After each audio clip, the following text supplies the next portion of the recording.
Hi guys, কেমন আছো তোমরা সবাই? আশা করি সবাই ভালো আছো। আমিও খুব ভালো আছি।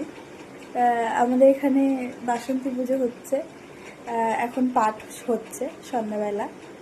তো আমরা যাচ্ছি, তো চলো তোমাদেরকেও সাথে করে নিয়ে যাই। তো আমি বেরোই, গিয়ে পৌঁছে কথা হচ্ছে। হরিদাস সর্বত্র আমার আজ্ঞা করো। তো আমরা চলে আসলাম। তো এটা আমাদের প্যান্ডেল। তো আমরা ভেতরে ঢুকছি মাকে দেখতে। তো চলো তোমাদেরকেও দেখিয়ে নিয়ে আসি। এখানে ওই শুভর বিরাট বেনারসি শাড়ি পরিয়েছি।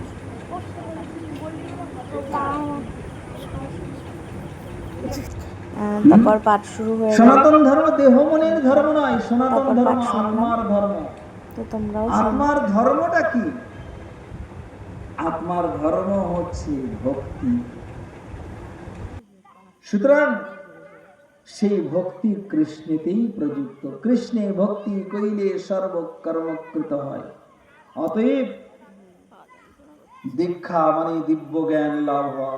গুরুদেব তিনি আমাদের সেই মায়া অন্ধকারকে দূর করে সেই ভগবত তত্ত্ব জ্ঞান প্রদান করে দিব্য জ্ঞান প্রদান করেন। দিব্য জ্ঞান হৃদয়ে প্রকাশিত, হৃদয়ে সেই দিব্য জ্ঞান তিনি প্রকাশ করেন।